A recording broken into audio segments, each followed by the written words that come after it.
everybody. Today we are debating objective versus subjective morality, and we are starting right now.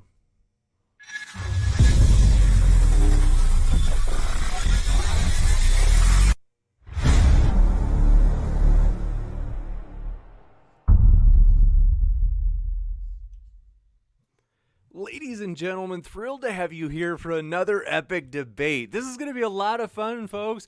I am really excited to have these guys with us today. We really appreciate their time, just sharing their passion here with us, as a lot of channels would love to have them. So this is going to be a lot of fun. Want to let you know, all of the speakers, if you're listening today and you're like, I like that, I've linked them in the description just for you so you can hear more. And also, if it's your first time here, consider hitting that subscribe button, as we have a lot more debates coming up. So for example, you'll see at the bottom right of your screen, Dr. Richard Carrier will be coming on to debate Jonathan Sheffield on the resurrection on June 26th. So that should be a lot of fun. And we're a neutral platform. So in other words, we don't give any views ourselves as a channel. That's up to you folks to say who you think won or lost, or who was more persuasive. And we hope you feel welcome, whether you're Christian, atheist, objectivist, subjectivist, you name it, no matter what walk of life, we hope you feel welcome. And with that, what we're going to do is kind of a flexible format, kind of easy going. Hey, so what we're going to have is, today we're going to have, now gentlemen, feel free to correct me if I've got this wrong. If I understand right, is it Brenton would be going first, and then is it Converse followed by Randal followed by 5x5, or was there a tweak? Okay, we got it. Okay, so in other words, you'll hear kind of the statements interweaved from each side. And so you can clearly see on the side of your screen, the two gentlemen who are on the right would say, yes, morality is objective. And then those who are on the left, though, you'll know who's talking, they would take a more subjective you could say position. And so with that, I want to let you know you can always ask a question, fire it into the old live chat, and if you tag me with that modern day debate, it makes it easier for me to be sure I get every question in that list. And super chat's also an option, in which case you can ask a question or make a comment, to which the speaker, of course, would get a chance to respond to, and it pushes your question or comment to the top of the list. So with that, very excited to get us rolling. Thank you so much, gentlemen, again for being here. I just want to quick say thanks and kind of greet you guys and say we really appreciate you hanging out with us. So thanks, all four of you, for being here. Very happy to be here. Thanks for having us. Absolutely. So with that, Brenton, the floor is all yours. Hey, folks. My name is Brenton Lengel. I am a playwright, writer, comic author of Snow White Zombie Apocalypse and North to Maine, the first play ever written about the Appalachian Trail. The topic of debate tonight is objective versus subjective morality. The question being, which is correct? Is morality something that exists outside of the individual, outside of human minds, that the individual must first discover and then comport himself to in order to avoid some form of disaster that usually takes the form of some sort of supernatural punishment, like eternal hellfire, or the shackling of the offender in a kind of personalized karmic chains that will follow them from life to life, as if they were the ghost of old Marley in Charles Dickens' A Christmas Carol. But in either case, the moral realist will argue that there is something outside of humanity that has written codes of behavior into the natural world itself, and that it is up to us to discover and obey them, or else. Now, to my mind, I find this line of inquiry to be a bit self-contradictory, because in my view, the objective and the subjective are mutually interdependent terms. You can't have one without the other. Without an objective world to exist in, a mind cannot have a subjective experience. And without a mind to experience it, the objective world either ceases to be or might as well have ceased to be. As the only reality that matters is the kind of reality that either can be or currently is subject to experience. And Buddhists like myself have been aware of this for millennia. Hence the popular Zen koan, if a tree falls in the forest and no one's around, does it make a sound? The answer, of course, is no. As without an ear to process the vibrations into sound, the terrible cracking that might have been heard and the thunderous crash that follows would be mere vibrations that may as well have never been. And thus, we can call the objective and the subjective dependently originate, as in two sides of the same coin. When people talk about morality being objective, what they tend to mean is, where is the line? How much of my will can I work on others in the natural world while ultimately still considering myself to be a good person? And when others in the natural world work their will on me, when have my rights been violated? When, if ever, am I justified in using force to restrict the free will of another? And when is it right to behave aggressively towards another person or another culture or nation who are engaged in practices that I find upsetting or abhorrent? So, when a person asks themselves this, first they look at the law, and yet intuitively they know that the law is unjust, as plenty of immoral things have been and will continue to be enshrined in human law. Then they look to God and the scriptures, and there seems to be an answer, but then inside the scriptures of nearly all religions, they find acts of extreme and excruciating barbarity, and absolutely no one seems to be able to agree on just what these scriptures mean, anyhow. Now, here's where the person gets frustrated, throws their hands up in the air, and often embraces a very basic and pedestrian form of moral nihilism. It's all just a bunch of superstition, they'll yell. I can do what I want, and everyone is more or less the same, and no action is any worse than another. And if they're a more compassionate person, they might opt to take no action or even refrain from making moral judgments altogether. And if they're a little more selfish and aggressive, they might say, might makes right. It's all about who holds the power. And this statement makes them feel very powerful, because obviously only the very dangerous and very powerful would argue that morality is dictated by the dangerous and the powerful.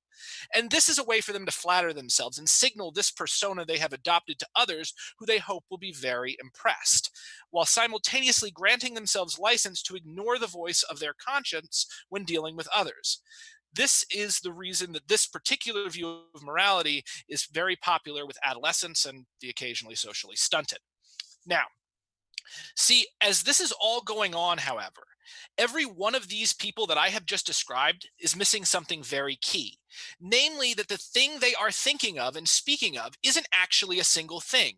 Human morality, as it is practiced by humans, is more than just obeying the law.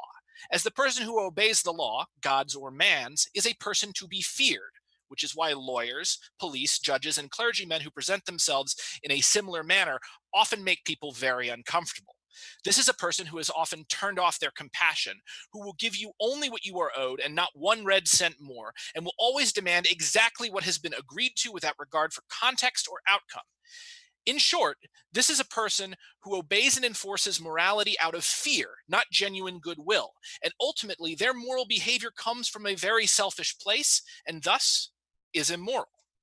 This is this is all to say that morality ultimately has individualistic, societal, and cultural components, and it is only through their confluence that a truly satisfying moral answer can be reached. This is essentially the trick at the end of Alan Moore's Watchmen, not only one of the greatest graphic novels of all time, but one of the greatest novels of the 20th century. And it's this trick that people can't get enough of and leaves them wondering about it deep into the night. Well, as a writer myself, I'm going to explain what Alan Moore did. I'm going to reveal the magician's trick. Moore created a moral question at the end of Watchmen by creating two characters, each standing for a school of thought within secular morality, namely consequentialism and deontology. One cares about the outcome and the other cares about rules and principles. And at the end, the consequentialist commits an act of mass murder, and in doing so saves the world from nuclear annihilation. The deontologist refuses to acknowledge the good that has been done here, the sacrificing of millions of lives to save billions, and as such resolves to reveal the scheme and undo the work, therefore nullifying the meaning of the sacrifice and putting the world back on a collision course with thermonuclear war. He is then killed for his troubles. And none of the characters can figure out what was the right thing to do, and neither can most readers. This is because they think of morality as a single thing rather than a dialogue, which is to say, real morality and real moral judgments are the results of the collision of competing and seemingly mutually exclusive moral drives. The answer at the end of Watchmen is to punish the deontologist, but leave his scheme in place. But Moore doesn't do this, because if he did, no one would be talking about the end of Watchmen. Because there isn't one answer to morality, and no one actually wants a single answer to the question anyhow. Because that's not what morals are.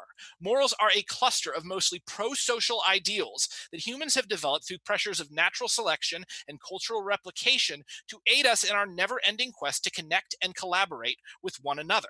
As such, they are necessarily subjective, but they are by no means arbitrary. They are not fixed, but they are united in the way that, say, a song is united in its chord progressions, or a work of art is united in its themes. Um, because a song is never a single note, nor even a series of notes, but a combination of notes and intervals of silence within which similarity and repetition combine to form an aesthetic harmony. And this is how we need to approach conversations on morality. Because a fixed and rigid moral system cannot adapt to new and unforeseen challenges in a constantly changing world, while an arbitrary and highly individualistic moral system inspires no loyalty among its adherents and appears to all but those who benefit directly from it to be both unfounded and unjust. To quote Shakespeare, nothing is good or ill, but thinking makes it so. And as I have said on many occasions, we, as in humanity, thinking, conscious beings, are the only ones here, and so we'd better learn to live with ourselves. And a big part of that is realizing that there is no set system to cleave to that will bring about happiness and success. Rather, the battle between good and evil must always be waged within each and every conscious human heart. In summation, morality is a process. And if you want to be a person who is rightly perceived to have great moral character, you have to do it. You have to walk a path without a map, but guided by the stars of your own wisdom, reason, and compassion. So walk that path, and Godspeed. Thank you.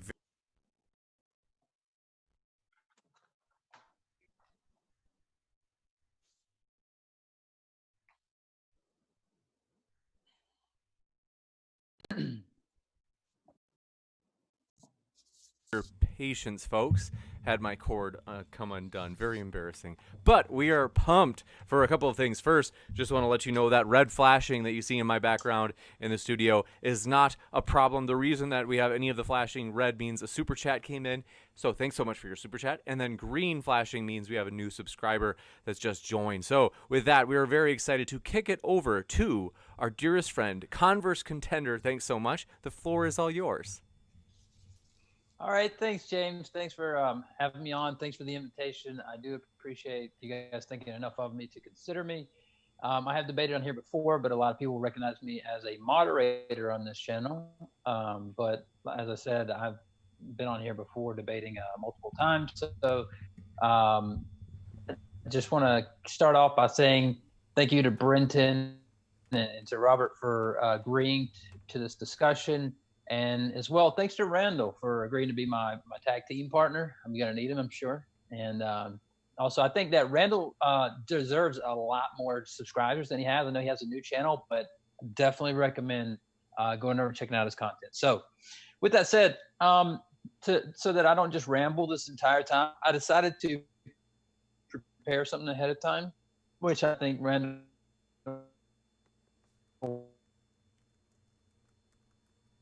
probably try and piggyback on. We discussed before, so I'm just going to lay out a brief argument real quick, and then I'll let Randal jump in. All right, so I want to start with the atheist philosopher Louise Anthony commented on this, and I like the way she puts it. She says, any argument for moral skepticism will be based on less obvious premises than ones for objective morals. And I think that includes subjectivism.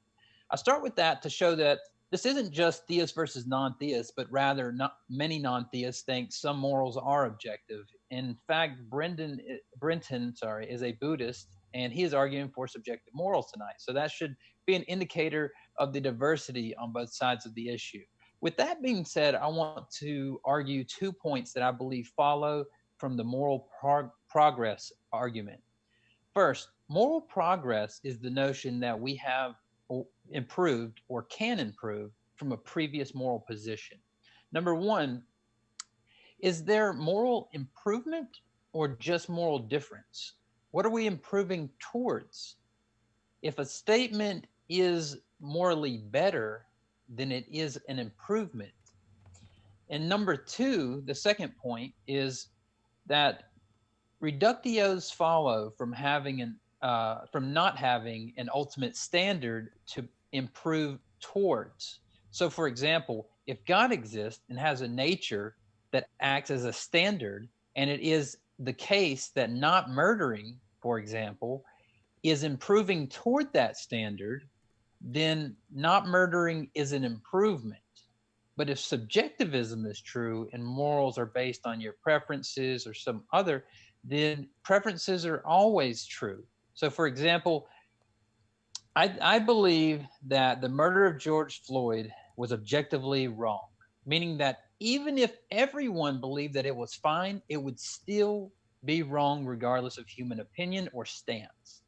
If subjectivism is true, then the person that believes that that was wrong is correct, and the person that believes that that was fine is correct. You can disagree with either from your perspective, but it seems that those claims are just different, and not one isn't a moral improvement, because there isn't an objective standard in order to improve towards. So with that, I'll just wrap up by saying, think about this in justice. Justice also, when it comes to preferences, like it's like, say that someone chooses their preferences a Ford over a Dodge, right? It wouldn't make sense to try and hold that person liable for that position, because one isn't an improvement. It's just a difference. And I'll just leave it there for now, and I'll let Randall pick up on that. And because I think the open conversation time will help us to iron out more of the kinks in this. So.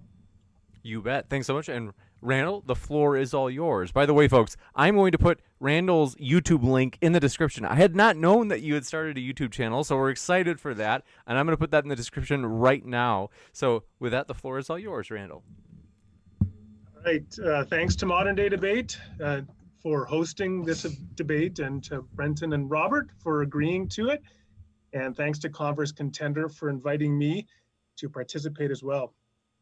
So the topic of debate is the nature of moral facts, whether such facts are objective or subjective. So I'd like to begin with definitions.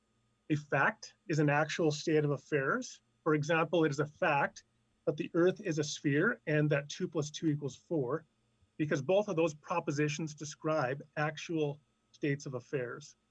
There are two different kinds of facts, objective and subjective. Objective facts are facts which have truth conditions independent of the cognitive attitude that agents have about those facts. For example, even if every human being believed that the Earth is a sphere and 2 + 2 = 4 are false, those statements would still be true, they would be facts, and all those people would be wrong. The reason is because the truth conditions for those facts are independent of the cognitive attitudes people have about them. By contrast, subjective facts are facts that have truth conditions which are constituted, at least in part, by the cognitive attitudes that agents have about them. For example, if I say vanilla ice cream is better than chocolate, that could be a fact, but it would be a fact that is constituted by my attitude about vanilla ice cream, and thus is relative to the subject or subjective. For that reason, we can call it a subjective fact. In this debate, Converse and I are going to argue, and he has argued thus far, that at least some moral facts are objective and have their truth conditions independent of the beliefs of any human beings. So we can define as well two kinds of moral fact. There are facts of moral value and facts of moral obligation. So moral value involves the ascription of the moral properties of good and evil to states of affairs. For example, the state of affairs of a little old lady being helped across the road is good, while the state of affairs of a baby being tortured for fun is evil. Moral obligation is concerned with what philosophers call oughtness, the obligation to act in a way that actualizes moral good and avoids moral evil. As Thomas Aquinas put it, good is to be done and evil is to be avoided. Moral obligation is lived out in countless ways. One is obligated to help that little old lady across the street. One is obligated not to inflict unnecessary suffering on the baby. Certain states of affairs are good and others are objectively evil. Some actions are objectively morally good and others objectively morally prohibited. And these facts about good and evil and right and wrong are true whether any human being recognizes them as true or not. Even if everybody tomorrow decided that torturing babies for fun was good, the fact would still remain that it is evil. Now, surely as we make objective factual discoveries in the natural universe regarding the chemical composition of water or the properties of an atom. So we make objective factual discoveries in the moral universe regarding the nature of moral value and moral obligation. Now you might be wondering, well, why believe all the things I've just said? Well, the first reason, the one I want to explore, is because our cognitive faculties actually provide us with knowledge of objective moral facts. When it comes to gaining knowledge about the natural universe, we rely first and most critically upon sense perception. The immediate deliverances of our sense perceptual faculties, including sight, smell, hearing, taste, and touch. In like manner, when we gain moral knowledge about the universe, we rely first and most critically upon moral perception or moral intuition, an ability to perceive moral properties like good and evil, right and wrong. Just as my sense perceptual faculties enable me to see a little old lady being helped across the street, so my moral perceptual faculties enable me to see that this state of affairs of her being helped is morally good. The initial knowledge I receive from a sense perceptual experience is non-discursive, meaning it is immediate, it does not depend on reasoning. Likewise, for moral perception, the basis of moral reasoning is moral intuition or perception of right and wrong, good and evil.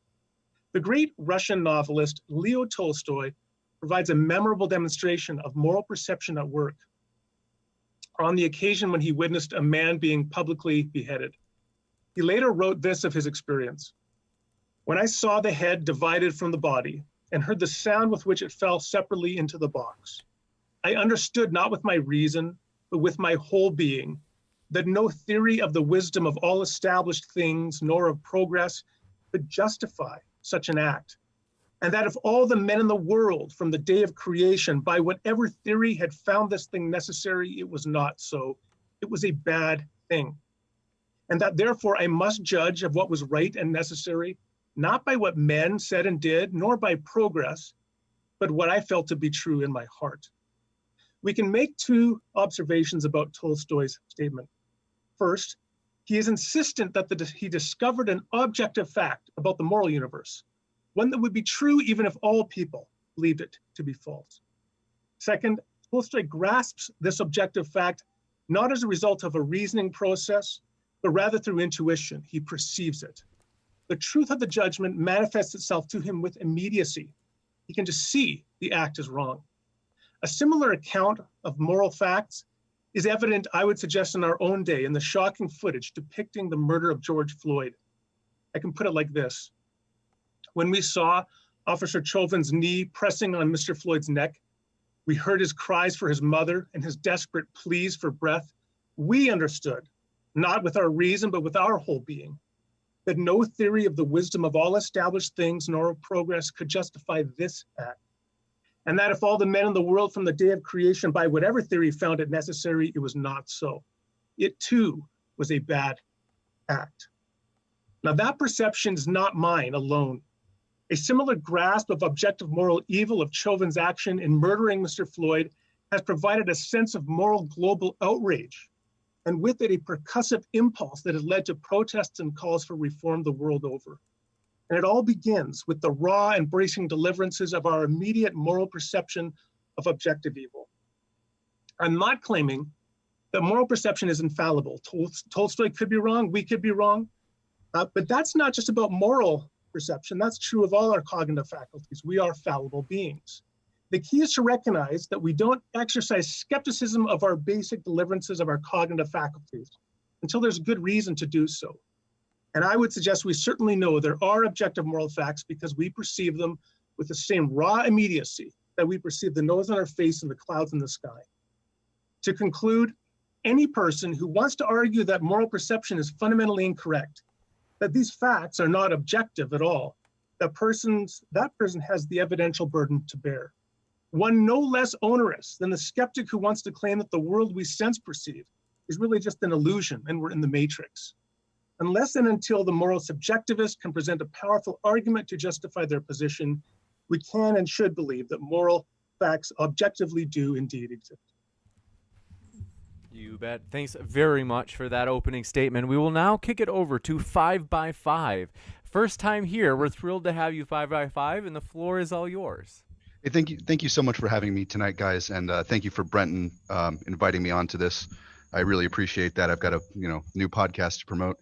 I want to thank the other two gentlemen who are here, who are taking the opposite position of me, for keeping this a civil conversation and for actually examining this in a dialectic way, which is one of the most important things that we've developed as a culture over the many thousands of years of Western culture. And like everybody else who's spoken already, I'd like to take a moment to acknowledge the tragic death of George Floyd and all of the people who are currently protesting for what we believe as moral justice in his murder. The history of morality is intrinsically tied to the history of humanity. Every human society has developed a moral code. Every human society has found it necessary to develop a moral code. And every human society has developed their moral code based on the society that they've created, based on the political choices that they've made. The great political philosophers of the early liberal period, Hume, Hobbes, Rousseau, Locke, all talked about what they called a state of nature. Hobbes had the worst vision of it, where he envisioned a state of nature as being a war of all against all, where everybody has a right to everything, including each other's bodies, and therefore nobody had a right to anything. In that state of nature, Hobbes argued that there was no morality, there was no possibility of morality. But as we come out of the state of nature and form a society, Hobbes argues that we create a moral code, we create laws, we create the rights to individual bodies, individual existence. Rousseau argued a little bit more optimistically that human beings are born a blank slate and eventually developed and learn their values, and society is actually what corrupts people, which Rousseau is a very fun read. Even Hume, who takes an extremely libertarian view of the social contract and the state of nature, realizes that the state of nature can't exist because human beings are a social animal, but he does concede that that state of nature is not a viable, not a desirable state of being. Why am I talking about this with morality? Because all of these philosophers and all of the great thinkers acknowledge that the society that is created coming out of the state of nature, the early society, is what creates one's moral values. The great thinker Friedrich Nietzsche argued in the genealogy of morality that good and evil, good and bad, come out of what he calls a master-slave morality, which Nietzsche, if you've ever read him, is not only extremely depressing, but he's also extremely provocative in his language, which becomes problematic. But he argued that the original morality was both coming from the master morality, which was developed by the strong to oppress the weak, and that slave morality, which he would refer to as most of the morality that we hold today, which values compassion, intelligence, conversation like the one we're having now, comes from the weak imposing a system upon the strong. He also argues that that the original morality, guilt and bad conscience, which I'm paraphrasing from the German here, so please bear with me, come from an original sense of debt, because without a social system, Nietzsche argued that you would feel a debt to people for doing favors, or feel a debt for people for interacting with each other, which developed moral principles over time. We see from examining these thoughts that no, we don't actually have an objective moral truth. Morality is a function of the societies that we're creating. A particular system of values and principles, conduct, especially held by one specific person or society, is the dictionary definition that I found earlier, which I think is similar to the ones that have been talked over already. But those socially constructed things, we have a tendency to think that things that we've constructed as a society don't exist. Morality objectively does exist. The fact that it's socially constructed and changes over time doesn't mean that it doesn't exist and that we can't draw moral conclusions. George Floyd, to use the example that everyone seems to be, was murdered, but the act of killing him is considered murder because of the socially constructed value structures that we have in common as Americans. I'm very glad that everyone here, I think we're all Americans, is in agreement that that was a murder. But in another society that might not have been the case. Randal, I'm sorry to use examples and other people's arguments that have already been used, but I feel that this is actually very illustrative. Randal used the example of torturing children as being an objective moral bad, but that hasn't always been the case. If you look back at certain societies, very famous one that a lot of people are probably familiar with because of a really terrible movie, 300, was Sparta. They viewed it as the highest moral good to torture children brutally for years to produce killing machines to subjugate the rest of the known world. That was viewed as a high moral good. And while, yes, we have made moral progress since then, and we can condemn that as awful, and we do realize that probably objectively that didn't build the greatest society, that was a socially constructed value judgment that was considered the highest goal of morality for those people. And the fact that we don't acknowledge that progress is actually, I think, an extremely harmful thing.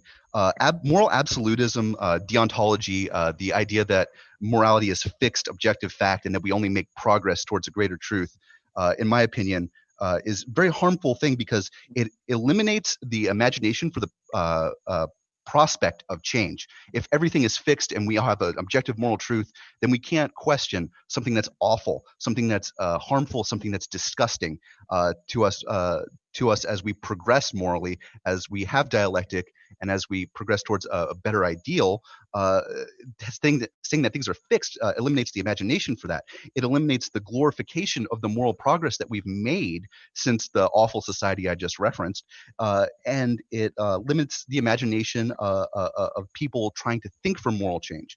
And I apologize for the slapshot nature of that opening statement, but I'm very glad to and excited for to continue this conversation. Thank you, gentlemen. You bet. Thanks very much. We will now jump into the open conversation mode. So thrilled to have you here, guys. And as I had mentioned, folks, if you're listening and you're like, I like that, you can find their links that I've put in the description box for you. Also, if you have any questions, feel free to fire them into the old live chat. And with that, gentlemen, the floor is yours. All right, if you guys don't mind, I'll go ahead and start. That way I can get my thoughts out ahead of time and I don't lose track.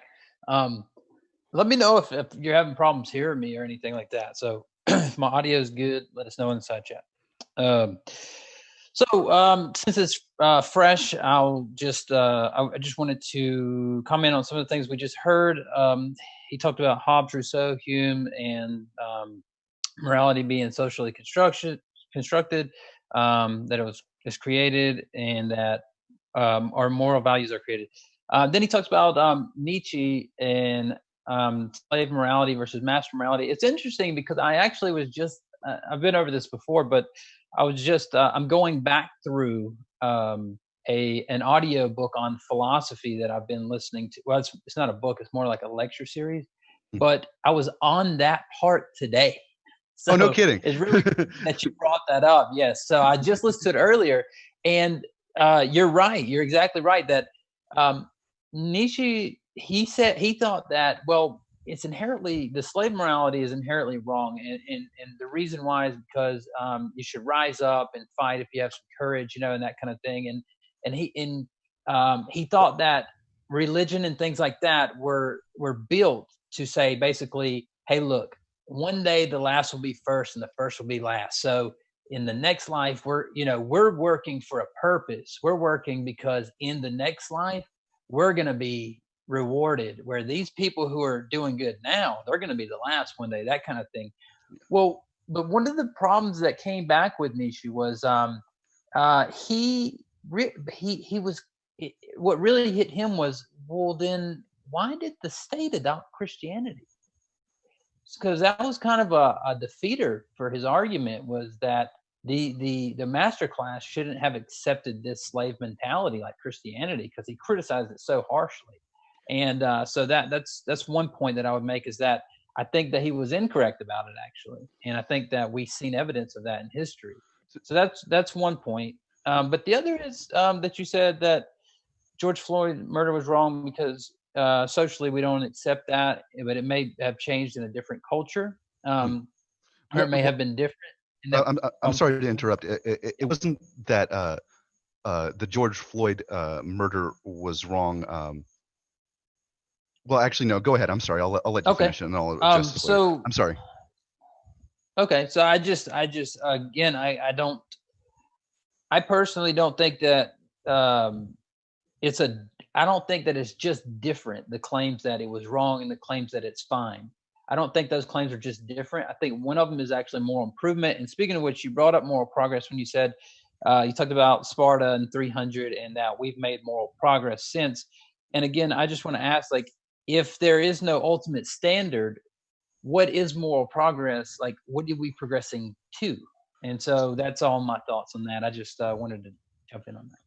So the last question that you asked first, Hegel argues that there is an end of history, a goal of history, and through the dialectic, through the conversation that we're having right now, and through conversations that we have like this, we advance the dialectic, we advance the ideas that we have.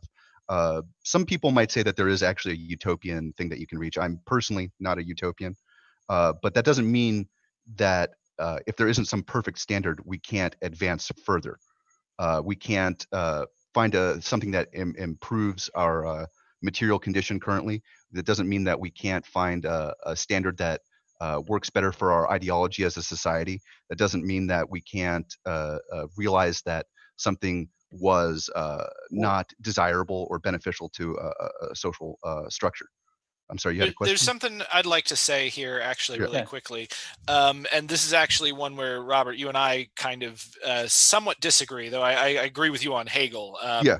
But I've actually been somewhat skeptical of the idea of moral progress. I do like the idea, the arc of history is long, but but it bends towards justice. But the thing is that with regard to moral progress, what we have to remember to do is to use our empathy and try to put ourselves in the place of a person in another society. And what I wonder about very strongly is if there is only the perception of moral progress because each society creates its own values. So, for instance, right now we think that it is wrong for George Floyd to have been murdered the way that he was. But for instance, in the antebellum South, if the same thing had occurred or a very similar thing had occurred, it would have been fine for the police officer to do that. And in fact, people said, well, we're reacting like this to George Floyd. And yeah, we're all horrified by it, and it's completely unacceptable, and the country is in open revolt over it, thank God. But, I've been fighting this fight for over a decade, and I can tell you there are a million George Floyds. There's worse than George Floyd's, and people don't care. So it kind of has me thinking that, like, if there were, for instance, a society of bird worshippers that fought a war and defeated us and took over the earth, more or less, and then they instituted a bunch of churches where everyone went to worship the birds as they fly through the sky.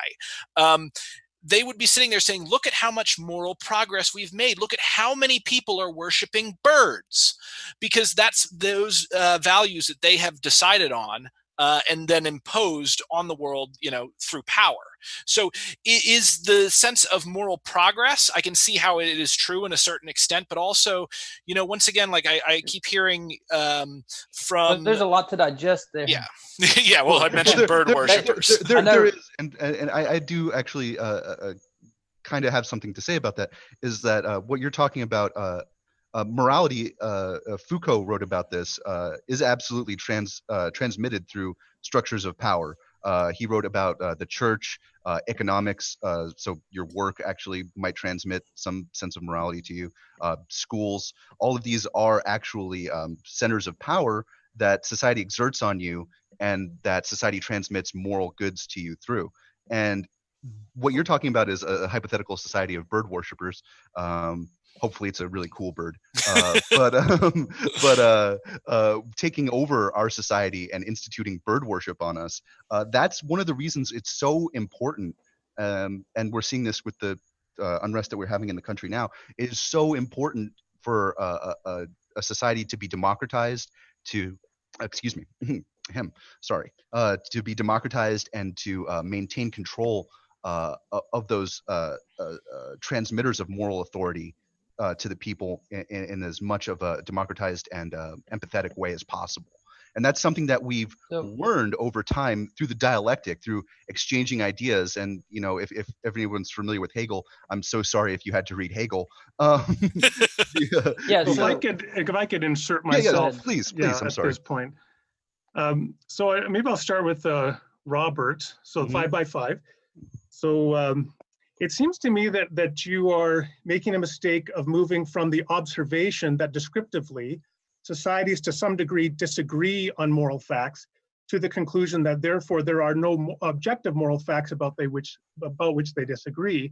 And to my mind, that's just a non sequitur. The Well, mere it's- fact that let me I just apologize. complete my thought. No problem. So the mere fact that people disagree, that doesn't yet tell you whether or not there is any objective moral fact. So you have to take a closer look in that. So I appealed to a strong sense of moral intuition. I actually think that sense of moral intuition is underlying your whole presentation. At the end, you were talking about how harmful moral objectivism is for achieving the kind of society we want to actualize. And I think that implicitly there is an assumption there that there is some objective standard towards which we want to work. You gave the example of 300 in response to the idea of torturing children and said, well, they torture children. But of course, the first thing I want to say again is it is again a non sequitur. I mean, yes, the Nazis sought to eliminate Jews. It doesn't follow that there was some objective or not, there's no objective moral fact about the question. I would also suggest that if you give a closer look, often you will find there's more agreement than you might recognize. So it wasn't simply that in Sparta they were torturing children for the sake of, but rather they were submitting them or subjecting them to rigorous training procedures for the betterment of society. And there was an arguable moral justification for it, whether or not we agree. So I'll just throw it back to you. Maybe I'll just give one more example. We can give examples all day. I'd just like to give one from the film Birth of a Nation. So this is a film that takes place in antebellum slavery period. There is a scene where a slave refuses to eat, and so the slave owner takes a chisel and chisels out his teeth and then pours slop into his mouth, and then he vomits out blood, slop, and teeth.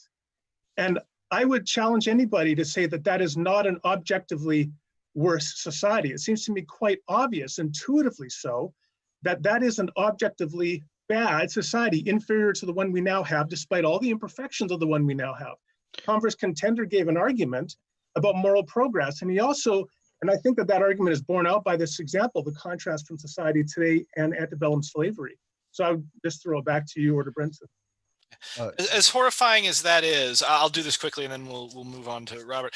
And it is a horrifying thing. Don't forget that Birth of a Nation was celebrating the KKK.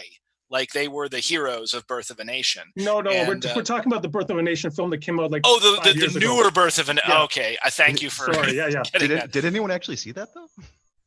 I saw that, yeah. Oh, okay. I recognize the controversy over the director and the rape charge he had, which is actually another issue, right? Is people are making moral judgments on the films they'll watch based upon the moral life of the director. Yeah. Well, I mean, and to a certain extent, you got to separate the art from the artist, but also sometimes an artist's more toxic views can inform their work. Ayn Rand. But like, I don't see, I don't see how like any of this is necessarily objective. You seem to be using the term objective to be a stand-in for, I really, really have a problem with this. And it's totally great that you do really, really have a problem with this. But when you talk about, for instance, children being an objective bad, it's an objective bad in relation to what? Like you can't say, you can't identify there without here. You need a perspective from which to make that judgment. If there's no mind making the judgment, how could any judgment be cast on anything? I did actually give a definition of objectivity. I said that the facticity of it is independent of the attitudes that minds have about it. Now, I think but you appeal to your own attitude to detect that, though. I know that in your presentation you were making an interdependency between objective and subjective. Mm-hmm. I think at this point I'm going to suggest that I think that you're conflating two concepts. Mm-hmm. So the one concept is that there is always a subject who knows, right? I am a subject, I know. And you're moving from that to the idea that therefore there are no objective mind independent facts that can be known by subjects. And I think that's a conflation. I think that the subject can know objective facts. Yeah, I mean it's a fact that a subject cannot know objective facts. In fact, there's a TED talk on this. You can Google this. Do we perceive reality as it is? And they talk specifically about a problem that's happening with a certain type of beetle in Australia, and the beetles are going extinct now. They've survived for millennia, but they're going extinct because their perceptions are tied. Like the hottest beetle female out there is kind of round and brownish and bumpy, and so is the bottom of a beer bottle. And so all these male beetles are ignoring the female beetles and trying to mate with the beer bottles, because evolution does not favor organisms that see reality as it is. Rather, it favors organisms that see reality in a way that is most conducive to their successful reproduction. Are you now taking the view that we don't have any objective facts at all? That everything, you're taking an anti-realist position? I'm saying along the lines of I would say there are objective facts and objective things in the universe to experience, but none of them can ever be experienced directly. They can only be experienced through subjective perception. Can I chime in just for a moment, please? Yeah, go ahead. I think something that we're missing here, especially in regards to Birth of a Nation, I think that was an excellent example. Thank you for that, Randal. Not only was the behavior that you talked about in the remake considered a high moral good in the antebellum South, it was considered an objective fact that it was a high moral good. Not only was the original movie the Klan considered heroes for massacring unarmed African Americans, it was considered an objective fact that they were good for doing so. Now, the thing that I think that we're missing here is that because a society constructs a system of morality, a definition of good and evil, which is also something that we construct out of the state of nature, that has changed over time too.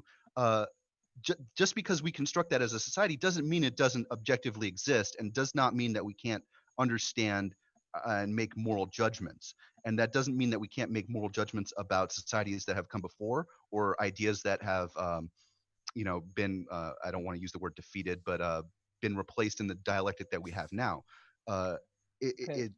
Sorry, go ahead. So, all right. So for one, you were saying that, the people in the South, the majority of them thought that was a moral thing, that it was objective. But again, objectivity means that it doesn't matter if all of them believe that it was objective or great or whatever. It's completely independent of anyone's stance to that. So it's saying that even if an issue were, everyone thought that it was moral, it can still be the case that is not the case. Now, the second thing is, I have a quick question. How do we know that, though? Yeah, is there a way to detect it? Could somebody in the antebellum South have gone and run some sort of scientific experiment in a lab and said, actually, these are people and it's horrible to treat them as such? Well, that's an interesting question. I mean, I don't know what natural, you're asking for like a naturalistic way, like science to discover that? If it's in the objective reality, there should be an objective way to establish objective morality. You should be able to, I'm sorry. If you're saying that something is objective, then it's an intrinsic law of the universe too. If you try to break a law of physics, that falsifies that law of physics if you manage to break it, or you're just not able to do it. If you take an immoral action that doesn't, nothing stops you from taking an immoral action. One thing I would believe is, you could say, Randal gave an argument about intuition, right? But I would say more than that, of course, we have things like guilt and conscience that tend to inform our views. But Randal, maybe you want to say something about that. But I wanted to make one more point that before you stop me there, was that my argument about moral progress, whenever we're talking about these, you brought up this antebellum South, and you said that, but they thought that was a good thing, and we thought, and we know that it's not, right? It might have been acceptable then, but what I'm saying is that yes, us thinking that it's wrong is a moral improvement, but what you have to be saying is that it's just a different statement, right? Not that there can't be an improvement, because there is no standard to improve it toward. So I want to make that point, and Randall, if you wanted to pick up with what I was. Wouldn't the Well, yeah, standard this be is, our Yeah, perspective? exactly. What was that? What's Because that? our perspective Okay, becomes. so Oh, sorry. The standard when making a moral judgment, like it's coming from my mind, is our perspective. So when I look at human history and say, okay, for instance, the caning of Charles Sumner. He was attacked on the floor of the Senate by a guy from the family of a Southern senator that he had insulted while pushing for abolition, and he was beaten until he was almost blind. And the people in the South were like, "Rah rah, great!" That's because he insulted Southern honor, and it was seen as a very good thing to attack this old man with a cane who couldn't come back. Now I can look at that from my point of view, and that's the standard that it comes from. It comes from my mind. Okay, so would you say the individual or the majority of people? I'd say both. The individual. Okay, so how about, so let's invoke Godwin's law, since you brought up Hegel, Robert, and let's say now that you talked about Hegel, about some of his moral thoughts, and Hegel was a Nazi, and Hegel was remained not that way. Hegel was not a Nazi. Hegel was 130 years earlier. So Yeah, you're thinking of 140. Heidegger. Oh, I'm sorry, Heidegger. I'm sorry. Well, anyway, let's invoke. It's all depressing Germans, man. Don't worry about it. You're right. 15 hours of philosophy lectures, and I'm like, Heidegger. It hits you, brother. So, it hits you. Yeah. So, but the point's the same. Let's invoke Godwin's law and go with the Nazis. Okay. The classic example is, all right. So you said maybe it's majority, maybe it's individual, right? But as pointed out, I said it's both, just so you're aware. Or both. Okay. So as pointed out, is like, let's say that they brainwashed everybody and won the war, or killed whoever disagreed with them, that killing Jews was fine, until everybody thought that was the case. Then it would be moral, correct? In that case, in the man who was the man in the high castle dystopia, we wouldn't be having this conversation, because we wouldn't have free speech, because we'd be living in a Nazi dystopia, which would be awful. Well, yeah, but that's the. But two, right, actually that's the fallacy of John Leslie, right? That's the John Leslie fallacy. We wouldn't be living here if that were the case. Well, to address your actual point, if in some awful reality fascism dominated the entire planet, then I wouldn't find it moral. But in that society, the construct of morality that society would live under, they would believe that it was completely moral. See, this is where we're still at a non sequitur at this point. It's the same thing with natural science. The fact that we disagreed with people from the 16th century about the nature and structure of the universe does not follow that there's no objective fact about the nature or structure of the universe. The universe. There's just a couple of points here. One is just to come back to Converse Contender's argument about moral progress. I think this is a really significant argument. I think that we are all implicitly talking about the kind of society that we'd like to actualize. And there's an implicit sense that is something that transcends our own culture. And if we deny that, we do run into the problem of the moral reformer. Because on this view, there is no sense of moral reform and moral improvement. There is only moral change. There are only changing behaviors. We have different ways of interacting with racial minorities now in the 21st century than they did in the 19th century, but there's no fact about it.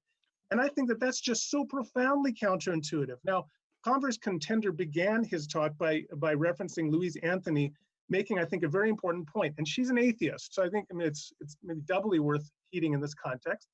And that is that any argument for the kind of moral skepticism that I think you're both really suggesting here, which is that there's no objective moral fact or objective moral improvement, the arguments for it are always going to be weaker than the moral knowledge that we actually have, that some things really are wrong, some things really are right, and there really is moral improvement over time, or there can be moral devolution over time. I see what you're saying there. I think there is a little bit of a fallacious appeal to consequence. I don't agree that would necessarily be the consequence with the acknowledgement of subjective morality, but whether or not truth puts us in a specific position, it's independent of truth itself. Now, what I kind of wanted to bring up is, and this is a question for both you and Converse, either one of you guys can answer it. What is the material difference between an evil thing taking place in a culture where no one believes it's evil and a good thing taking place in the same culture. For instance, if what is the relevant difference of these two things? I'm sorry, could you please repeat Well, that? I can jump in, and then as Okay. I respond, you can perhaps jump in afterwards. The difference of the problem is your question's a little bit ambiguous, because difference as regards what? One difference would be this, that objectively one society, all things being equal, was better than the other society, because one society had a moral good that the other society lacked, or one society had a moral bad that the other society lacked. And so there would be an objective difference in that regard. I feel like that's begging the question, though, because you're assuming that it is a moral good in the construction of the question. Well, no, you asked what would be the difference if moral objectivism is true, and I just answered it by describing what the difference would be. I asked what would the If you material say- difference be? I mean, independent of our minds. Sorry. Well, what do you mean by material? Like some sort of phenomenological? Yeah, what would be the physical difference? I mean, because unless we go down like the route of like substance dualism, there needs to be a relevant difference outside. Like, if morality exists independent of minds, then obviously immoral actions will have a different material effect than moral actions. So where's the effect? Well, so an evil act, like a woman being raped, that would have the act of exemplifying a property of moral badness within the society. And I was talking about that you perceive moral badness. And it's just that you can, through sense perception, you can perceive colors. So there would be a property that was exemplified in that society that was not exemplified in the society in which the woman was not being raped. Okay, I can see that, but also like using color, for instance, and I brought this up in my debate with that neo-Nazi JF. Like, the thing is that color itself, the perception of color, is heavily subjective. For instance, the ancient Greeks did not have the word for blue, and therefore, like, when they looked at the ocean, they didn't see blue. And if you look at the ocean now with blue blocker sunglasses, you'll see it the way they saw it, as quote unquote wine colored. And it does, it looks like red wine if you look at it with the blue blockers. We've seen studies where cultures that are raised without the ability to distinguish between blue and green literally can't, but can distinguish between different shades of green better than English speakers because of the language that they use. So, And if I could so I'm chime in? not sure. Oh, so go ahead, Congressman. You go ahead. So if I'm hearing you, but let's think about that example, right? Like, what do you compare? How do you compare blue and green? You can't say, well, I like blue better, so it's better, right? Than green. But you can't, like, let's say that you're going to apply this ethic. You can't take somebody who picks a something green over blue and say, well, hold on, because blue is better, right? Like, it depends on the situation. Like, look at camouflage. You got jungle camouflage, and you've got like the navy camouflage. Well, sure, like, but it's like saying, well, 2 + 2 = 4, unless you add another 1. It's like, well, that's a different situation, of course. But to go back to the example that I gave, because right after we kind of switched. But Robert, I believe you guys both said that given the example I gave, that the Godwin's Law took place, and we had that I brought up, and the Nazis took over, or whatever, they won World War II, and nobody exists left except for people who agree with them. And I said, would that then be moral to kill Jews? Like, if everybody thought it was fine, and Robert, I know, but I guess you agree as well, said, well, in that society, not to me, but to that society. So yes, it would be moral. And my point is that to me is a significant reductio, that if by morality you can mean both that killing Jews is wrong and that it also can be not wrong at the depending on the mind that perceives it, I think that's a relevant enough reductio for me to just say, I think the way you're using the term morality is not the way that we typically use. If that society, if the only transmitter of moral good was one that you're describing, then we would all agree on that, because that would be the only morality that would have been transmitted to us. The moral conclusions that we're all making, and I think that you and Randal disagree with me, I know, on this, but the moral conclusions that we're making right now are entirely predicated on the moral philosophy that's been transmitted to us, on the political ideologies that have been transmitted to us through society, and based on the collective conclusions that we've made through those structures. The difference between 2 plus 2 equals 4 and murder is wrong is that 2 plus 2 equals 4 is referring to an objective thing that exists. The number 2 and another 2 things together would be what we call 4. But morality and all of the things that we construct in a society are completely constructed artificially, not in nature. Well, hold on a second. No, I think you said the morality, numbers were again, up. Hang on one second. If I can say something. So you brought up numbers, said they're objective, which, well, the concepts of numbers are what we use typically. You can't find an objective thing that's a number, right? You can have a thing and use a concept, but in the same way, that's what we're saying about morality, right? Because let's just say I give an example of God's law or God's nature being the standard. Let's just give that as an example. Mm-hmm. That is objective in the way that you're using it, that there is the concept of God's nature or the standard, right? And that we use the concept to understand the standard. So, for example, the actual objectivity of numbers, because numbers are just abstract objects, right? In the same way, that's how we consider God we're not thinking.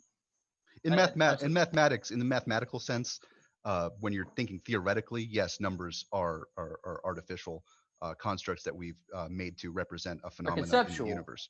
Yes. Yeah. However, if you take 2 objective things that we know exist and put them together, then you would have 4 things based on that construction. But morality is different in that it's completely socially constructed, and it's constructed by society, not by any. You can't prove an objective moral standard because it's completely constructed by society, and it will change in another society that's constructed differently. I think that there's a conflation there again, that what is constructed, to the degree you want to talk about that, are social mores, legal systems, but all of those are attempts to map onto what is objectively moral. Now, if I may just respond to Brendan talking about green and blue, because I think that is an important point, the idea to which sense perception is indeed impacted by our social context. And I'd also maybe like to maybe take it to a conversation in another direction as well. So I'll just respond to that quickly and then give another point.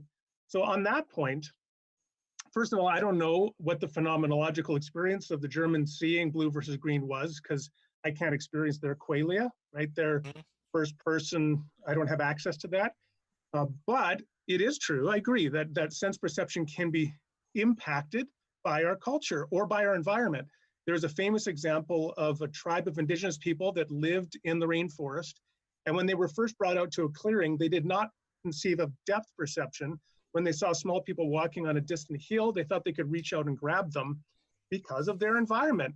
But to reason from that there is no objective fact about a world they are perceiving is a non sequitur. What we should conclude is that their environment, their culture shapes and informs how they perceive, but there still is an objective reality that they perceive through their perspectival sense perception, and it is exactly the same with moral perception. We are shaped by our societies. If it's a good society, our moral thinking is honed and sharpened. If it's a bad society, it may be corrupted, but there is a moral objective reality that we're perceiving. Now, if I could just, to give the second point then, there's been a lot of talk about these moral facts being constituted by cultures, but I'm wondering which culture. I mean, I'm a Canadian, actually, not an American, so. Oh, I apologize. No problem. I have an American family in Colorado, though, so we always love going down there. But so I'm a part of a Canadian society. There's also a culture within Alberta, where I live, and there's a somewhat different culture in Edmonton, where I live. My church has a culture.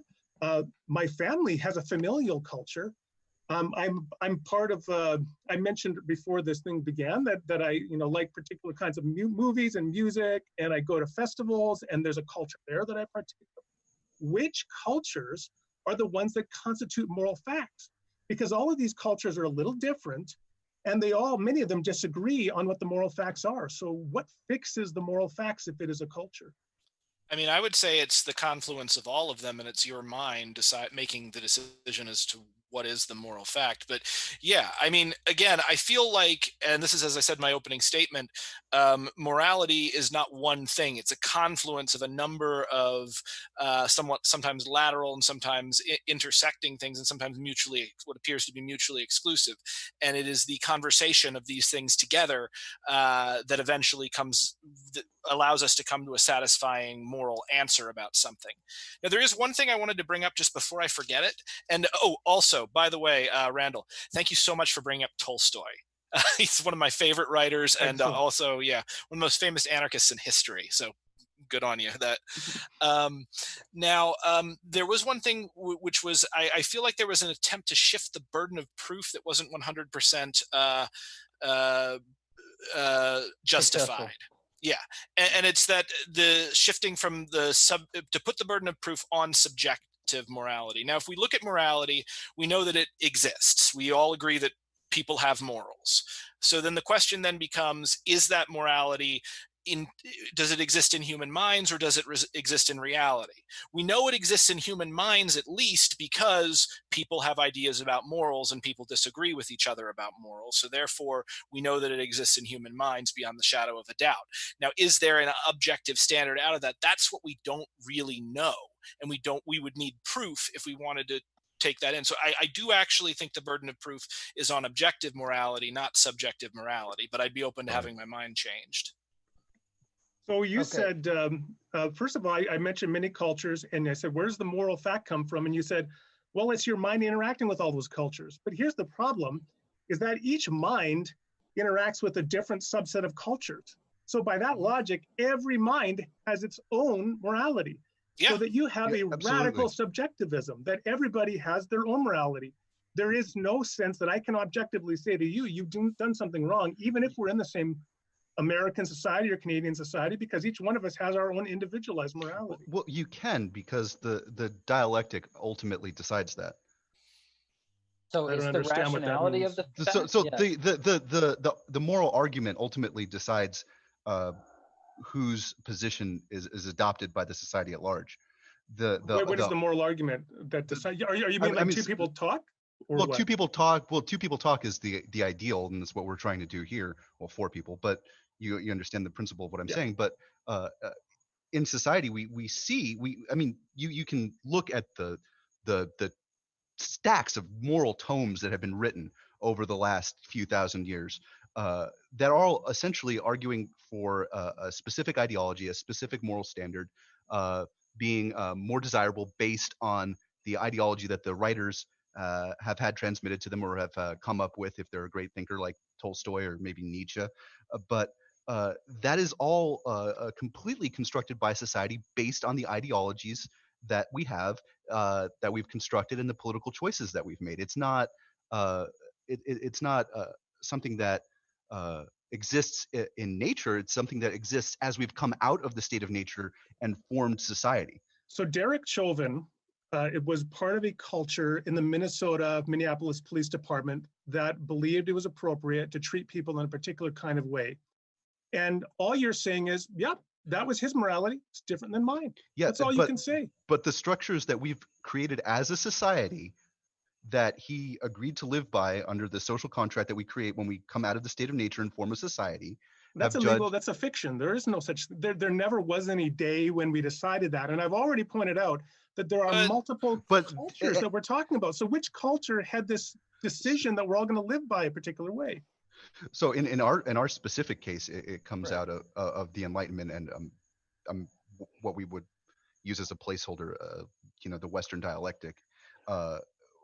It might come from a completely different place in another culture, and they would be committed to their moral code no more less than any of us here. Yeah. I mean, part of the reason why cops got away with killing people like this so long, so many times, even though we had the video evidence of it, in the evidence of, like, for instance, Eric Garner getting choked to death in New York, saying, "I can't breathe," and the cop getting away with it scot-free, not even a slap on the wrist, and the person who filmed it being punished by the cops for it. I mean, we can see that there is a certain level of respect that we as a society give to cops, and a certain assumption of their moral character. that let them get this far and this far out of what we would otherwise consider morality until it finally all came crashing down. Right, but hold on. So if I can make a couple of points here, because I think that I could maybe add some clarity to this. I do sympathize with Randall's last point that, so Chauvin was, it was this part of the society that shaped him, or the culture that he was in at that point. And your point is that, well, we've kind of agreed to the social contract, but that's kind of the problem, because think about it. When people step out of these social contracts that we've agreed on, right? You would just, if we've all agreed on them, then when people step out of them, you should say that that's morally wrong, right? But the problem is, let's think about Martin Luther King, right? I mean, he stepped out of line with what was acceptable. Think about the Nuremberg trials. When we went with Martin Luther King, he said, for example, how did he justify his claim? He wrote a letter and said, there's a law that's higher than the law of the state of Alabama. And then if you look at the Nuremberg trials, for example, when they went over there, whenever they had the trials for the Nazis, and they said we were just following orders of our culture, it was what we were part of.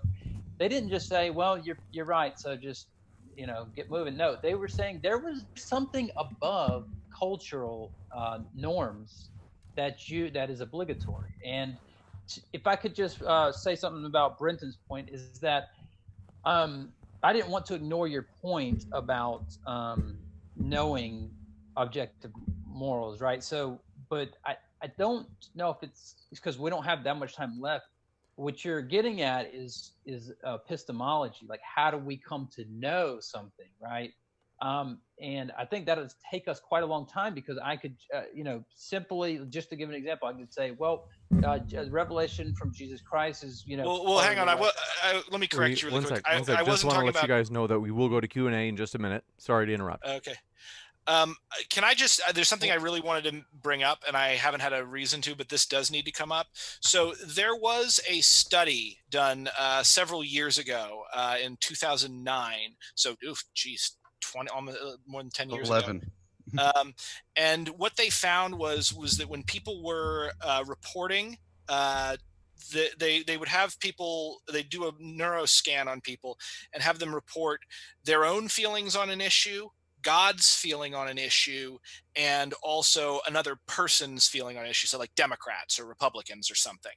And what they found was within the parts of their brain that lit up when they talked about their feelings and when they talked about God's feelings, the same part of the brain lit up. Whereas when they talked about other people, a different part of the brain activated.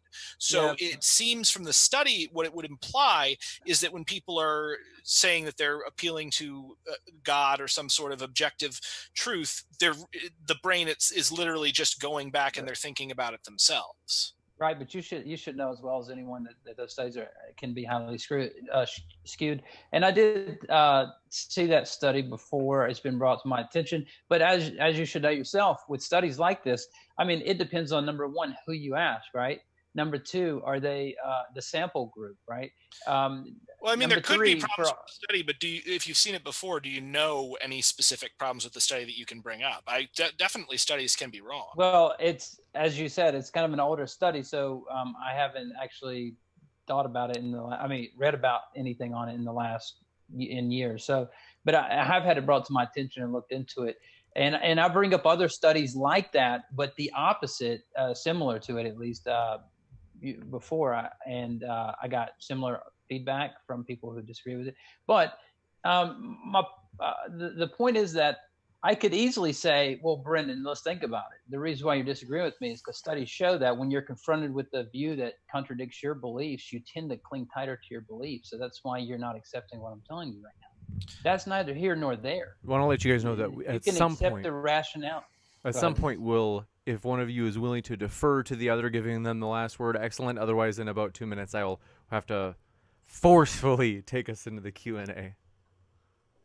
Okay, I'm going to jump in then greedily and just say something. A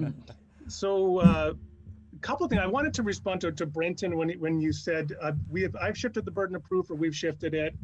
You remind me of George Barclay. And you may not mind that, but of course, George Berkeley tried to shift the burden of proof on the realist. For those who don't know, he was an idealist. He believed that we do not perceive a world external to our minds. There are only minds and ideas. He said, all we actually experience are our ideas, not a mind external to them. And it seems to me that you're trying to argue something similar, that all we perceive are actually our perception of moral facts, not objective moral facts out there. And I think the realist is on good grounds to reject both of those, because in fact, the vast majority of people intuitively believe that there is a mind external to themselves. And they also, most people are intuitive moral realists. So yes, I think the burden of proof is on you. Now, there is also some equivocation, I think, here, that you conceded that there's a radical subjectivism to your view, that, well, morality is perceived as the individual engaged with multiple cultures and just decides for themselves. And yet you also talk about a social contract that somehow stands over that individual and judges individuals, and they're somehow obliged to conform to the social contract. And I think it's either one or the other. Either you create morality as an individual interacting with cultures, or somehow a culture imposes morality on you through a social contract. And if so, which culture is it? Is it, for me, Canadian culture, Alberta culture, the city of Edmonton culture, my church's culture? Not clear. I mean, I would say you conflated me slightly with Robert, because he was the one who was bringing up the social contract. For the record, I'm an anarchist, and I'm not an idealist, though I do have a lot of philosophical idealist. It really, like, if you want to know how I view reality, I would highly recommend checking out the philosopher Alan Watts. Yep. So I guess if James, if you want to end it there, or I've got. I hate ending it. Whatever you want to do. I hate ending it, but just because we could always go. There's always another rebuttal from one side or the other, so it might be a good chance to. And maybe during Q&A though, feel free if what your point was that you had on your mind, if it's relevant to a question, feel free to squeeze it in there too. All right, so thanks so much, folks. I really appreciate it. I do love this, and I even was like so tempted to keep going because I just really enjoy this, and we're in the kind of the depth of it. So, want to say thanks so much, everybody. I'm going to start reading these questions as fast as possible. Let me know, folks. Somebody said we might be able to get through questions faster. Someone said you don't have to say thank you to every single super chat. I've seen some where they just say thank you to everybody up front for doing your super chats, and now we're going to read through the questions. Bing, bang, boom. So let me know. I also at the same I just want you guys to know how much we really appreciate that support, though, and we will get into it. Steven Steen, thanks for your super chat. Says Converse Contender looks like a bearded Matt Damon. So true. I can see that. And that's objective. So, thank you very much. Let's see. Dwayne Burke, thanks for your super chat. Said objective, something that is 100% wrong. Subjective means, on the other hand, something that isn't 100% wrong. So there is at least a 1% possibility that child rape is okay. I can't accept even 1% that child rape is okay, though. Do you want to take this, or do you want Robert to take it? Robert, do you want to take it, or me? Okay, Robert's mic isn't on, so I guess I'll just go. So subjectivity versus objectivity has to deal with what you have subjectively decided to value. So for instance, if I subjectively value someone's autonomy and especially the autonomy of children to not be sexually molested, it's still 100% wrong. But it doesn't change the fact there is nothing written into the code of the natural world that forces me to say that. I say that because that is the morals that I have come to through reason, logic, and compassion. Gotcha. And thanks so much for your next super chat from, we don't have too many, so we're going to rock through these quick. And then we do have a number of questions, though, the standard questions as well. Wreck-It, thanks for your super chat, said, I'm glad I found your channel. Always interesting discussions. I enjoyed this one so much tonight, and I am so glad. I got to pass the enjoyment on to the speakers and say all credit to the speakers for making it fun. Roy Segal, thanks for your super chat, said, I teach babies with special needs and have worked with other special needs age groups. So how do I determine what is right or wrong in the behaviors they display? Does objective morality still apply to them? I think this Randal, you want to take this one or me? Yeah, of course. I mean, objective morality, if it's objective, it applies to everyone. Now, our ability to grasp objective morality is going to depend on our cognitive state and cognitive awareness. That includes both our age, right, and also our environment, how we're raised, as I said, and if there are some aspects of the human mind in an individual that are not functioning properly. I mean, the most egregious or obvious case is a clinical psychopath. A clinical psychopath is an individual that does not grasp moral facts as such. They can recognize externally moral facts and conform to them for their own benefit, but they do not perceive them as an experiential reality. And I would suggest that in the case of the clinical psychopath, that's a great example of showing how much most human beings have that they sadly lack. It's like a person who's colorblind, but in this case, as regards morality. But irregardless, morality exists. I mean, if it's objective, it's objective. You bet. And thanks for your super chat. Jake4D says, you know what? It takes like not even a full second to say thanks for your super chat. I'm just going to keep saying it because it's like the person who said that is like, how much time would that save us? I don't think it would save that much. Okay, so Jake asks, we all have the same basic needs, i.e. avoiding harm. Group morality is about finding our communalities and developing shared morals or laws. And laws give us objective standards. This is not objective morality. Agreed. I don't think that people share some perception of morality makes it objective. I agree with that. Exactly what you said applied to the Nazis and all other groups that I think are objectively immoral. In fact, I mean, I like to use an analogy of, say, a video game. The creator creates the game, right? And the objective for the characters or the players in the game are to do X.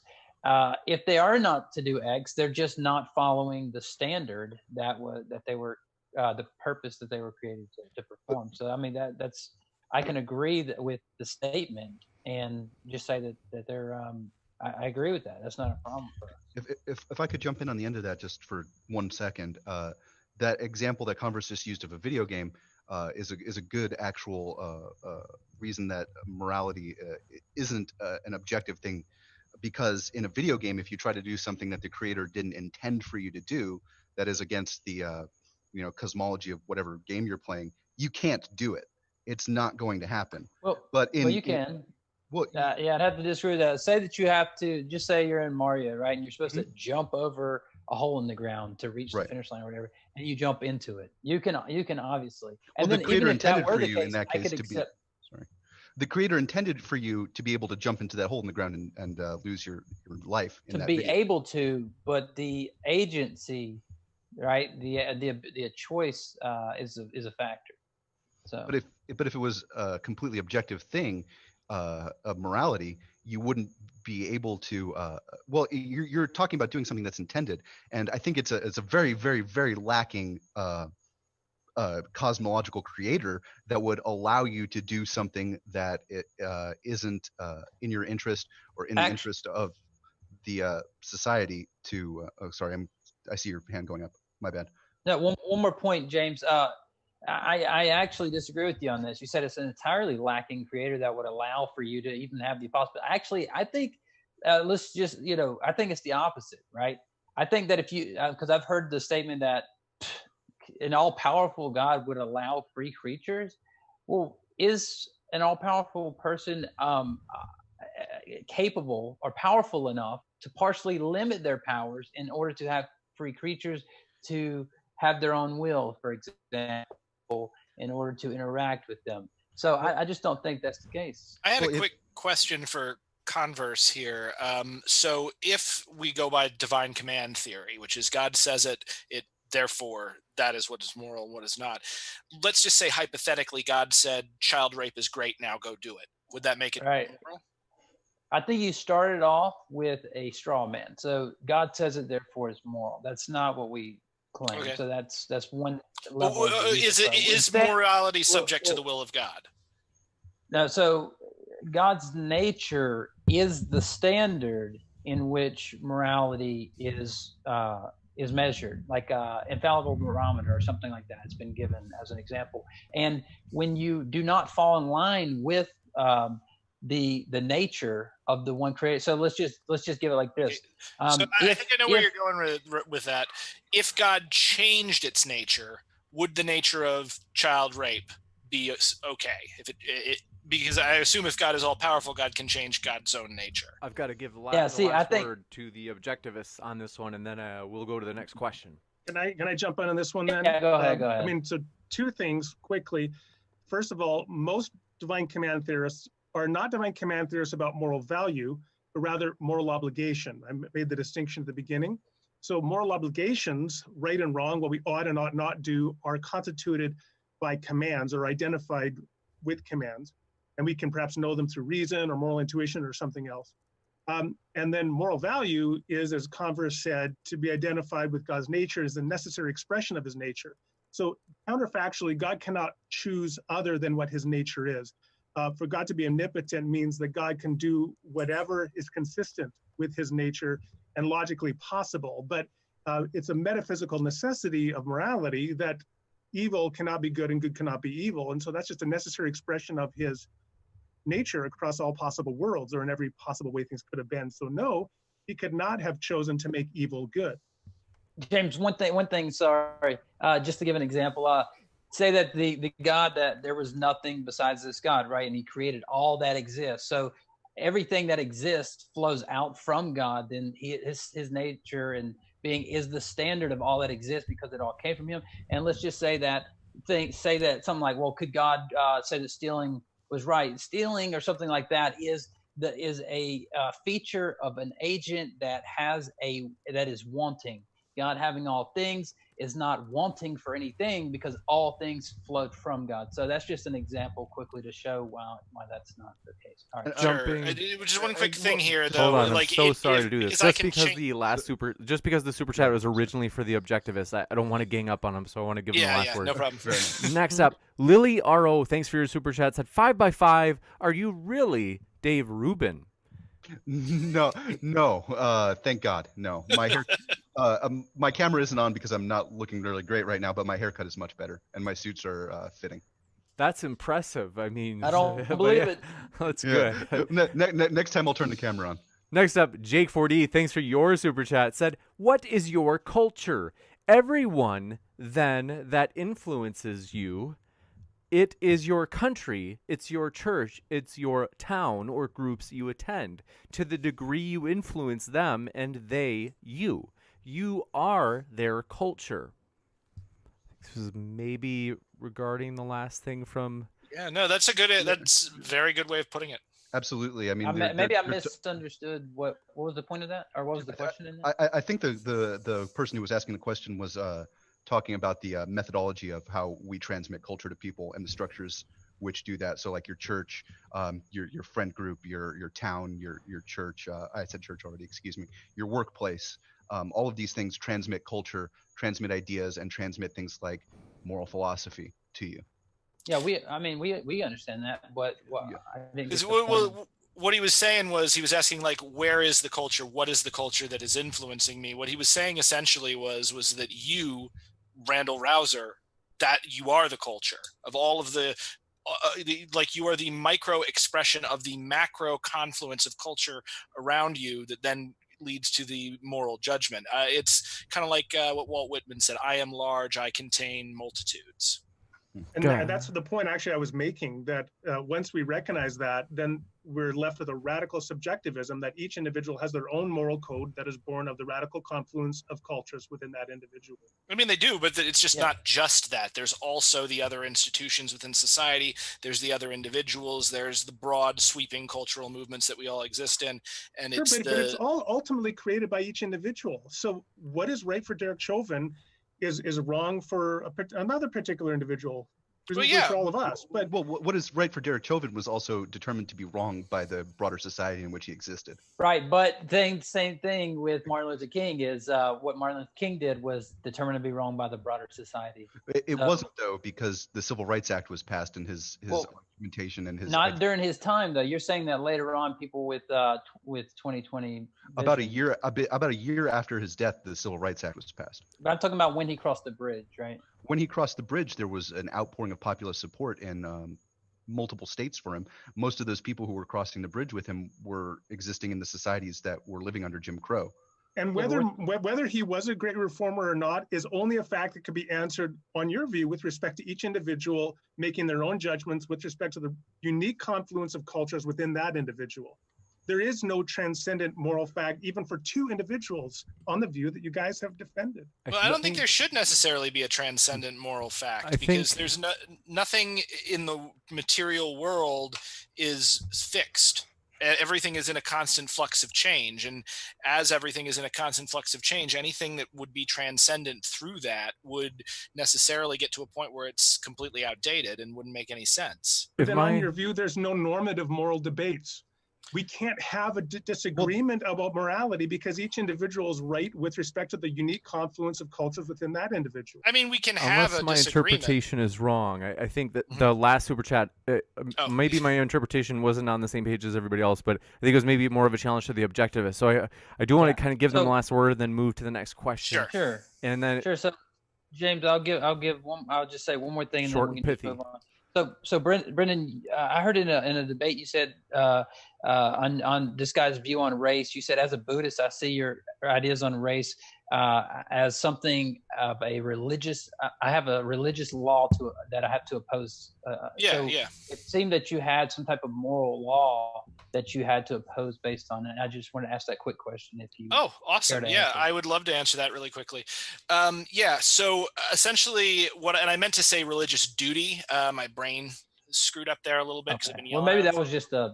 No, it's fine. Religious law, it means the same thing. But so I am a Nichiren Buddhist. I believe in the mystic law of the Lotus Sutra. And one of the things that for people who embrace this way of living and these values that I have, I am obliged to confront slanderers of the Lotus Sutra, which is to say I am obliged to confront people who through their words or actions do something that denies the truth that each and every human being possesses the Buddha nature, and this Buddha nature can manifest within themselves within a single lifetime. So essentially, anyone that says anything that denies the basic inherent right to liberty, the right to dignity and autonomy that people have, that is something that I am religiously opposed to. But the fact that I came to this decision, I would say, is ultimately subjective because I chose to join this religion and I chose to embrace those values. There's some objective stuff going in there with Buddhist cosmology, but that's beyond the scope of this. Must keep moving. We do appreciate James. Chioga. Thanks for your super chat. Said, let's see. James, please dye your hair pink. I'll think about it. Roy Segal, thanks for your super chat. Let's see. They thought they're challenging Randal. They said they didn't give an argument why. They said they thought that your response to the objection where they brought up children with special needs and whether or not morality is objective for them as well. They said that they found your response, they said it's morally objectionable. I'm not sure. Maybe Randal, do you think, would you guess on why they might have, or are you kind of, I know they're not giving you much on why.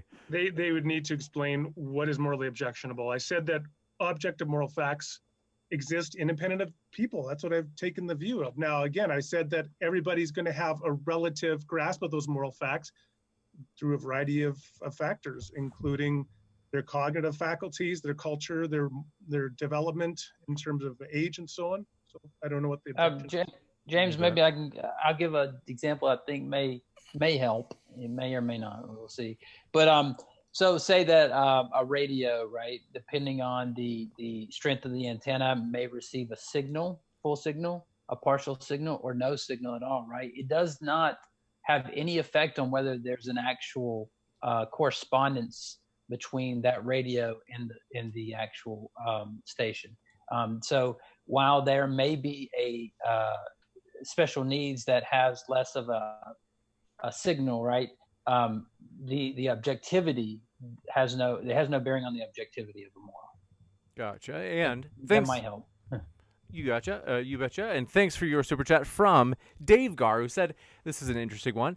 And one of the final ones, they said, I'd be interested if the interlocutors could steelman their opponent's position. Also keep saying, thank you, James. That's the moral thing to do. Very nice. Thanks, Dave Gar. Okay, go ahead. I would love to do that, but I think I've talked quite a bit. Robert, do you want to take a stab at it? Like, do we actually want to do that? Do we have time to steelman the others' positions? Sure. Maybe one representative. I can from do each it pretty team. easily.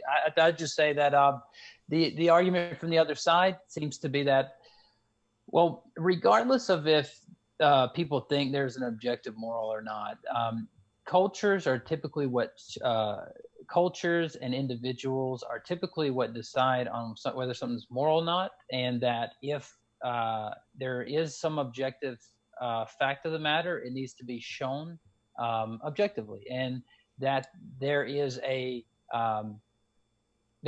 differences between cultures only means that there are different morals. It doesn't have any bearing on whether we're right or wrong. Now, maybe that's not a steelman, but you can tell us if that was correct or not, I guess. Do you want to take that one, Brenton, or? Why don't you take that one? Like I said, I've talked a lot. Yeah. So I'm not very good at steelmanning positions. Okay. I can do it if you don't want to do it. I'm just not good at taking positions I disagree with. It's a flaw of mine. All right. Well, why don't you let me handle it then? I'll do it real quick. Okay, so the thing that I'm getting from the moral objectivists here is that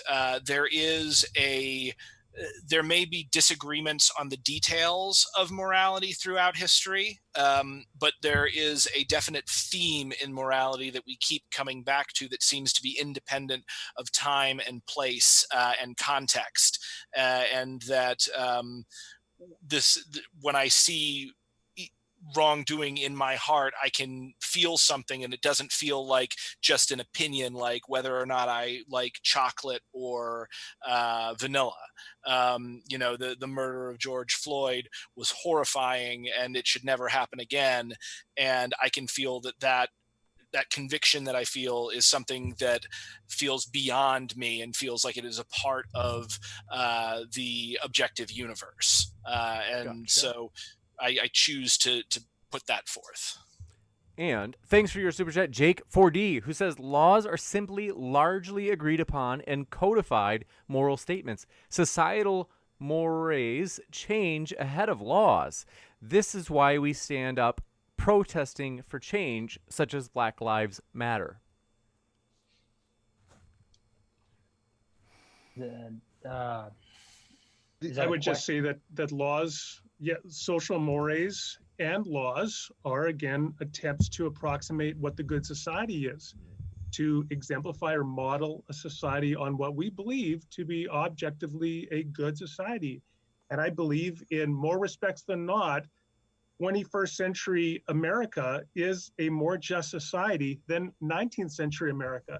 John Rawls had a famous thought experiment for this about being in the original condition, which I think is quite a legitimate insight. So the idea is, all things being equal, if you didn't know how you'd be born into a society, you didn't know what your gender would be, you didn't know what your ethnicity, your socioeconomic status, your ability versus disability, what it would be, would you rather be born into America in the 19th century or the 21st century? And I think clearly we would rather be born to America in the 21st century. And that's evidence that America in the 21st century is a more just society. And that's an objective fact, not a subjective. We must just keep moving. Thanks for your super chat. Really appreciate it. From Tioga says, thanks, Converse. Let's stick together. I've got a fan, I guess. Okay, next up, thanks for your super chat. Gabriel K, appreciate it, says, Alan Watts is a cult that didn't make it. Be very careful to buy in any ideology. If the message is sweet, you might not taste the poison. I would say that Alan Watts is he's a poetic speaker. He talks about Eastern religions. I mean, although that could be possibly true, I can agree with Brendan that sometimes on a list now and Watts, I can pick nuggets out and just say, oh, that's a great principle, right? Like I can read a Buddhist principle and say, makes sense. I can read anything, you know, like if you reap what you sow from the Bible, right? And then you read karma from, you know, Buddhism or something like that. You're like, well, hold on a second. It's not about the personal, it's about his ideas, right? So Gotcha. If I could chime in on that one for just 1 second, that's kind of why it's so important to maintain a democratized ideology and to subject all of your, excuse me, I'm so sorry, to subject all of your ideology and all of your ideas to the dialectic and to have civil conversations like we're having right now, to subject your ideas to examination. Otherwise, you do fall for charlatans. Gotcha. Yeah. I mean, what I would say is I think Alan Watts is one of the only public intellectuals who's really worth a damn, like maybe Chomsky, but even he doesn't really get close to Alan Watts from what I've noticed.